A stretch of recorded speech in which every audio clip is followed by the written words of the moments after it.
सतनाम साखी, सतनाम साखी, सतनाम साखी। आज गुरु महाराज जी की असीम कृपा। आज 27 मार्च है। हमारे सूरत के शहंशाह साईं स्वामी राज प्रकाश महाराज जी का जन्मोत्सव जो बड़े धूमधाम से मनाया जा रहा है अपने अपने तरीके से, क्योंकि कोरोना की वजह से विस्तार रूप में मना नहीं सकते। दुख तो है ही, और इसलिए छोटे रूप में ही साईं का जन्मदिन मना रहे हैं। तो जन्मदिन मनाने में क्या करना चाहिए,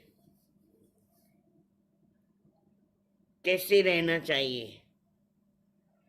अपने गुरु के प्रति अंदर में कैसे भाव होने चाहिए। आज मेरे गुरु जी का जन्मदिन है, तो मैं अपनी श्रद्धा, अपना विश्वास कैसे जागृत करूं, कैसे उनके ऊपर। तो मुझे उनके लिए, या समझो अपने लिए, नाम सुमरण करना चाहिए। कोई फूल देता है, कोई फल देता है, कोई गिफ्ट देता है, कोई नाम की भेंट स्वीकार कराए कि बाबा मैंने आपके लिए नाम सुमरण कर रहा हूं। आप अपनी कृपा बनाए रखना, क्योंकि स्थूल रूप से हमारे पास नहीं है, सूक्ष्म रूप से हमारे साथ में ही है। हमें सुन रहे हैं, हमें देख रहे हैं, हमारी हर एक क्रिया का अनुभव कर रहे हैं। इसलिए जितना हो सके जन्मदिन के उपलक्ष्य में भजन करना चाहिए। जन्मदिन जो संत कहते हैं कि हम खुशियां मनाते हैं, क्योंकि ये जन्म हमारा एक एक क्षण, एक एक सेकंड, एक एक मिनट, जैसे गंगा नदी बहती है, समय का चक्र चलता ही रहता है। समय कभी के लिए नहीं रुकता, चाहे वो पीर हो, चाहे पैगंबर हो, चाहे संत हो, चाहे वो किसी भी अवस्था में हो। समय का चक्र कोई रोक नहीं सकता। इसलिए समय को पहचानना चाहिए। जो समय को पहचानता है, समय उनका पूरा साथ देता है। इसलिए कहते हैं, आप महापुरुषों के संग में रहते हैं तो महापुरुष हमेशा यही सिखाते हैं कि जीवन में आपने कुछ करना है तो थोड़ा थोड़ा, एक एक सेकंड को जियो। अपने आसपास देखो और अपने अंदर में भी देखो, बाहर भी देखो, अंदर भी देखो, और अपने आप को भी देखो, अपने अंदर की हलचल को भी देखो। तो आपको क्या अनुभव होता है जब आपसे मिलना होगा तब आपसे पूछना होगा कि अनुभव क्या होता है। जैसे अभी हम सभी घबरा रहे हैं, चिंतित हैं, क्या होगा, क्या होगा, क्या होगा। होइए सोई जो राम रचि रखा, होगा वही जो वो चाहेगा। हमारे चाहने से, ना चाहने से कुछ नहीं होने वाला। इसलिए धैर्य धारण करो, भजन करो, नाम स्मरण करो। आपको मैं एक बात बताऊं, चेटीचंड के दिन देखा, चाहे फेसबुक में, सोशल नेटवर्किंग में देखा, सब प्रेमी अपने अपने घरों में प्रेम और श्रद्धा से लाल साईं की स्वरूप को रख के, दिए जला के, प्रसाद रख के अपनी भावनाओं को जागृत कर रहे थे। सच में आपको बताऊं, मैं लाल साईं बहुत प्रसन्न होंगे। देखिए एक बात और, हम लाल साईं के पास, दरिया शाह के पास नहीं जा सके। जिसके यहाँ बरसात हुई होगी, सुबह छंडे पड़े, बरसात के कुछ छींटे पड़े, मन में विचार आया कि दरिया शाह के पास हम नहीं जा सके, तो दरिया शाह ने कृपा करके हम सब पर, लाल साईं ने अपने जल के द्वारा हम सब के ऊपर झंडा लगाया। बड़ी खुशी हुई। ऐसी श्रद्धा रखो अपने ऊपर, अपने गुरुओं के ऊपर, अपने महापुरुषों के ऊपर, अपने माता पिता के ऊपर। साईं हम नहीं आ सकते, आप तो आ सकते हो। साईं ऐसी कृपा करो, इस रोग से हमें मुक्ति दिलाओ, शांति दिलाओ, मन में शांति हुए, घर में शांति हुए। जितने भी घर के व्यक्ति हैं, सब ही सबुर से रहें और अपने मन को व्यथित न करें, दुखी न करें, क्योंकि आपके सतगुरु आपके पास हैं। बताने की बात तो नहीं है, मैं आपको एक कल वीडियो देखा, हम किसी को दोष देते हैं, हो सकता है हमारा भी दोष हो, हमने भी कहीं ना कहीं गलती की हो, पर कोई अपनी गलती मानने के लिए तैयार नहीं है। कहते ना, प्रकृति के साथ आप खिलवाड़ करते हो। जब प्रकृति अपना रुद्र रूप दिखाती है, फिर डरते भी हो, घबराते भी हो, तो प्रकृति के साथ खिलवाड़ क्यों करते हो? सोचने की बात है। एक माता जी कार में जा रही हैं, देखा था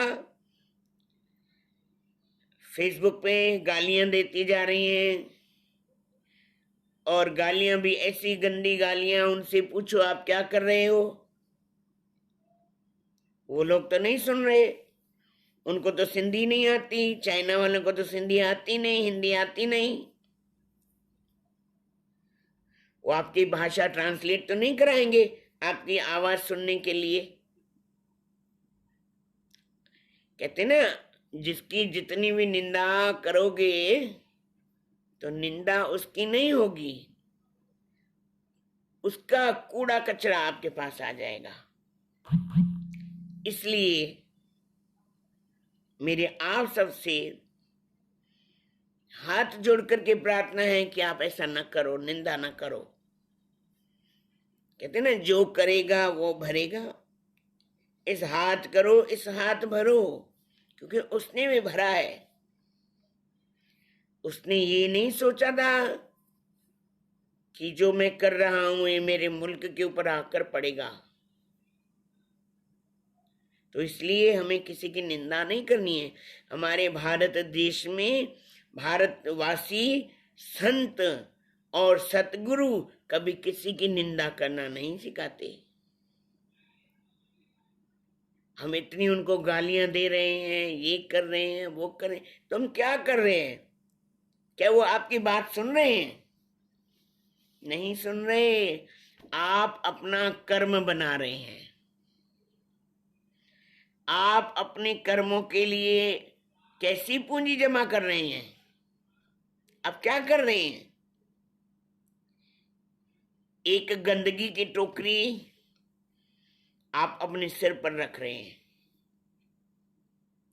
एक बात सुनी थी, और मैं जहां कहा ये बात बताता भी हूं, कि हमारे शहंशाह साईं जब गीता का ज्ञान बताते थे, गीता का सत्संग करते थे गीता के ऊपर, तो ऐसी छोटी छोटी बातें जो सीखने जैसी, समझने जैसी, कर्म के द्वारा, योग के द्वारा ऐसी बातें बताते थे। तो कहते हैं अपने बारे में सोचो। आप पास वाला क्या कर रहा है, ये पास वाला क्या कर रहा है, उसके लिए भगवान ने आपको नहीं भेजा है।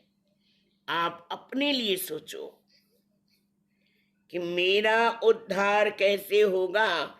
भगवान कृष्ण ने अर्जुन को ज्ञान दिया, किसके लिए? अर्जुन के लिए नहीं, हम सबके लिए। तो हम सबने वो ज्ञान सीखा, ज्ञान समझा, कुछ गुण सीखा, कुछ लिया हमने? नहीं लिया, क्योंकि हम समझते हैं कि ये तो ज्ञान अर्जुन के लिए नहीं, अर्जुन के लिए है।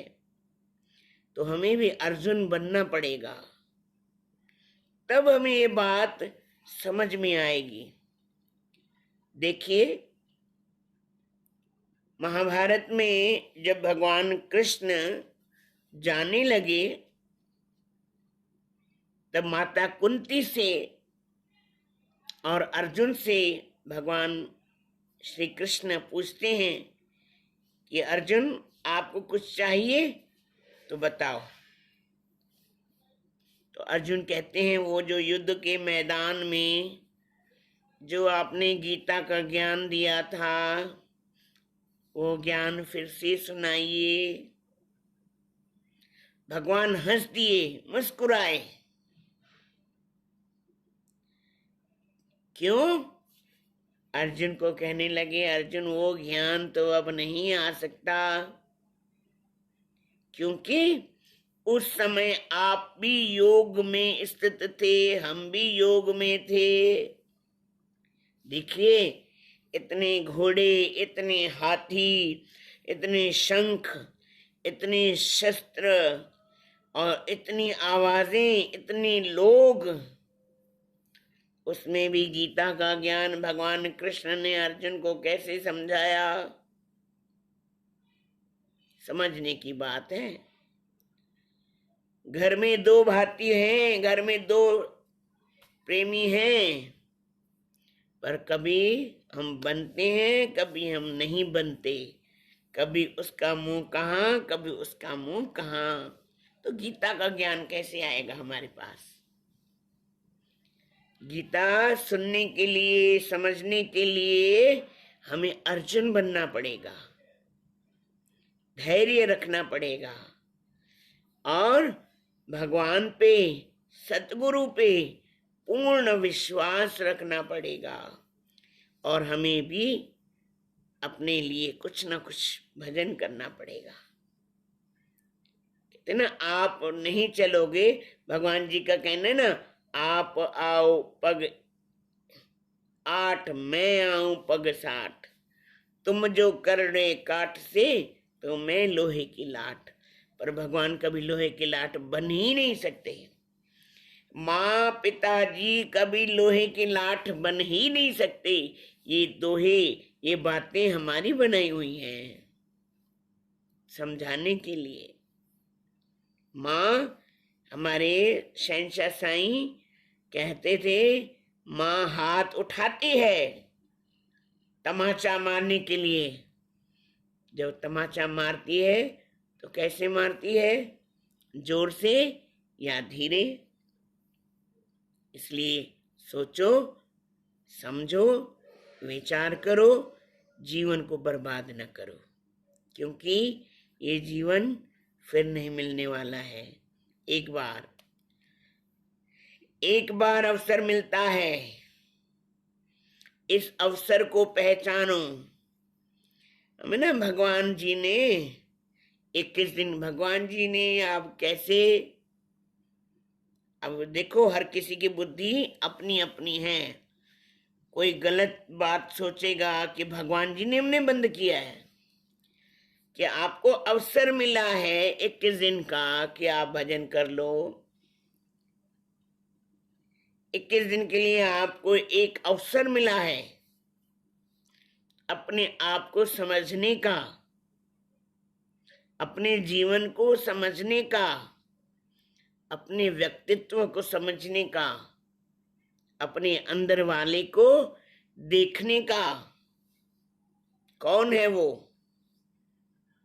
क्या उसका रूप है, कैसा उसका रंग है, कैसा उसका आकार है।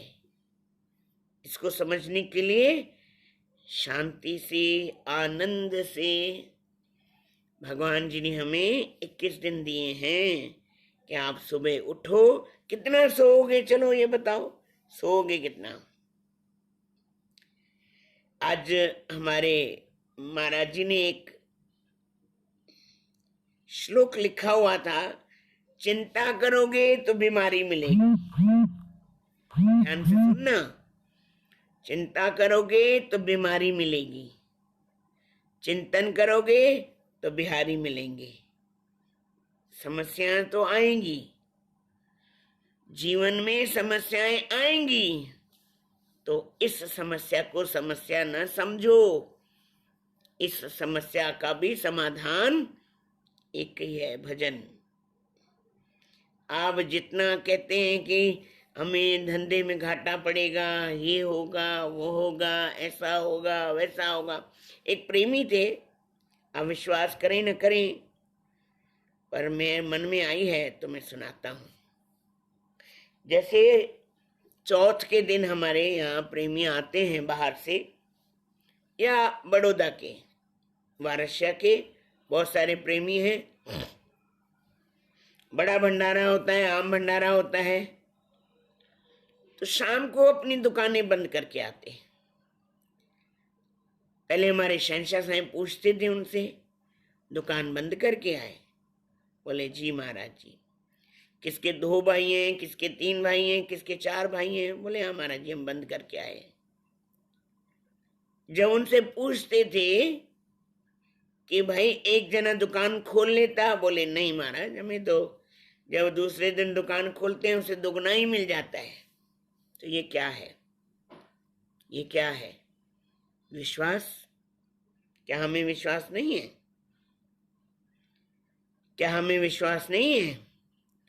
विश्वास रखना चाहिए। आपको मैं कल एक विश्वास के ऊपर हमारे सदगुरु टेवराम महाराज जी के जीवन चरित्र में से एक विश्वास का आपको बताऊंगा। टॉपिक बहुत अच्छा, समझने वाला, जानने वाला है। तो इसलिए 29 तारीख का चौथ है। जैसे आपने चेटीचंड अपने घर में मनाया है, ऐसे ही चौथ के दिन अपने घर में सुबह उठकर नहा धोकर सतगुरु महाराज जी के जो आपने मंदिर बनाया हुआ है, पहले तो सफाई कीजिए। अभी सफाई करने का भी टाइम मिल गया हमें। मंदिर साफ कीजिए, साफ सुथरा कीजिए,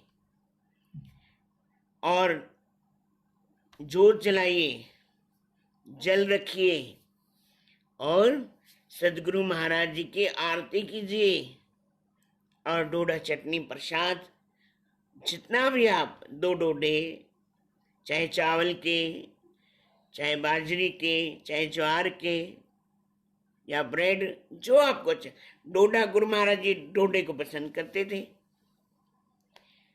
तो 2 डोडे और थोड़ी चटनी प्रसाद रखिए, पलाव पाइए, अरदास करिए, आरती करिए और इस रोग के लिए, इस महामारी के लिए सदगुरु महाराज जी को प्रार्थना करिए। हे सदगुरु महाराज, इस रोग महामारी को पूरे विश्व से, भारत नहीं, हिंदुस्तान नहीं, पूरा विश्व, पूरी धरती हमारा अपना घर है। जितने भी जान गंवा चुके हैं उन सब के लिए प्रार्थना करिए और अपने लिए भी प्रार्थना करिए। सदगुरु महाराज सबकी सुनते हैं तो हम सबकी सुनेंगे। फिर कल 8 बजे आपसे फिर मिलेंगे। जितना हो सके शेयर कीजिए, क्योंकि आपके ग्रुप में कितने सारे प्रेमी जुड़े हुए हैं। अगर किसी को कोई बात अच्छी लगी तो हो सकता है आपका फेसबुक पर आना, लाइव सत्संग करना, शायद किसी की बात समझ में आ जाए तो उनका जीवन सुधर जाएगा, बन जाएगा। तो इसलिए भगवान ने हमें इतनी सुविधाएं दी हैं कि हम अपने जीवन को अच्छे से अच्छा, बढ़िया से बढ़िया बनाएं, सीखें, समझें, विचार करें और मनुष्य चोले की कदर करें। ज़रूर से ज़रूर शेयर कीजिएगा। एक बात और, YouTube में भी हमारे शहंशाह साईं के और इस दास के सत्संग हैं, सब्सक्राइब ज़रूर कीजिएगा, क्योंकि आपके ग्रुप में जितने भी लोग हैं सब सुन सकते हैं, सब लाभ ले सकते हैं। तो YouTube में भी सब्सक्राइब ज़रूर कीजिएगा और बेल आइकन पे ज़रूर अपनी एक घंटी बजाइएगा। सतनाम साखी, सतनाम साखी, सतनाम साखी। मेरे साथ बोलिए 3 बार। जिए शहंशाह साईं, जिए शहंशाह साईं, जिए शहंशाह साईं। सतनाम साखी। धन गुरु टेऊ राम, धन गुरु टेऊ राम, धन गुरु टेऊ राम। सतनाम साखी। कल 8 बजे फिर मिलेंगे आपसे।